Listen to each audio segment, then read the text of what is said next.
মিডিয়াতে একটি নাম প্রচলিত, সেটা হচ্ছে ককরোচ জনতা পার্টি।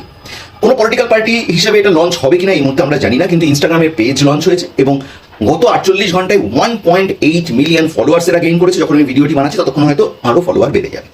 বেসিক্যালি সোশ্যাল মুভমেন্ট এবং সিজিআই এর একটি কথা, আনএমপ্লয়েড ইউথদেরকে ককরোচ বলে দেওয়া, সেখান থেকে মিম থেকে এই পেজের জন্ম এবং জেন জি থেকে শুরু করে সমস্ত ধরনের মানুষ আস্তে আস্তে সেখানে জয়েন করছে।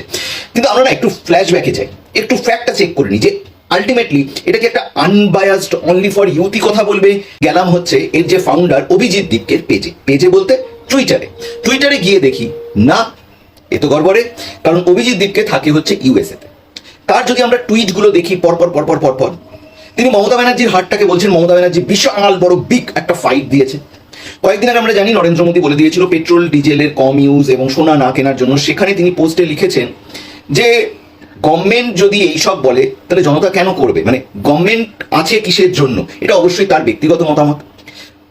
অরবিন্দ কেজরিওয়ালের পোস্টগুলোকেই তিনি বেশিরভাগ রিপোস্ট করেছেন। কীর্তি আজাদ সেখানে জয়েন করেছে এবং কয়েকদিন আগে কলকাতাতে ইললিগাল বাড়িঘর যে ডেমোলিশ করা হচ্ছিল সেখানে তিনি লিখেছেন বিজেপি আসার পরে তালিবান শাসন শুরু হয়ে গেছে কলকাতাতে। বুঝতে পারছেন তো অ্যাঙ্গেলটা কোন দিকে। এবং 2024-এ অভিজিতের একটি ফটো টুইটারে রয়েছে, কার সাথে জানেন? মনীষ সিসোদিয়া। মানে আমরা সবাই জানি জার্মানে বসে আছে সেই ব্যক্তিটা, তার সাথে আম আদমি পার্টির কানেকশন। এবার আরেকজন এলো যার সাথে আবার সেই কানেকশন জুড়তে চলেছে আম আদমি party.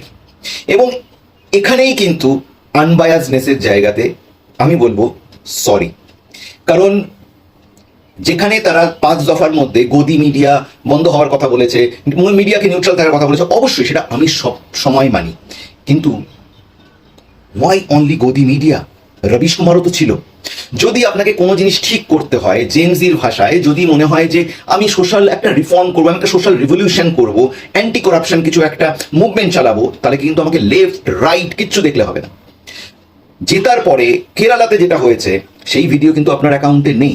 You have to be unbiased.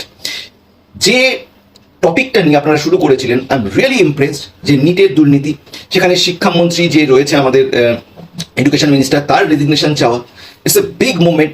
এবং যে ছেলেটি তার পোস্ট ডিলিট করেনি, অসম্ভব সুন্দর। কিন্তু আমি এখন লাস্টে গিয়ে দেখলাম গোড়ায় কিন্তু গলদ রয়েছে। মানে এবার তাহলে কি কম্পিটিশনটা জার্মানি ভার্সেস ইউএসএর হবে?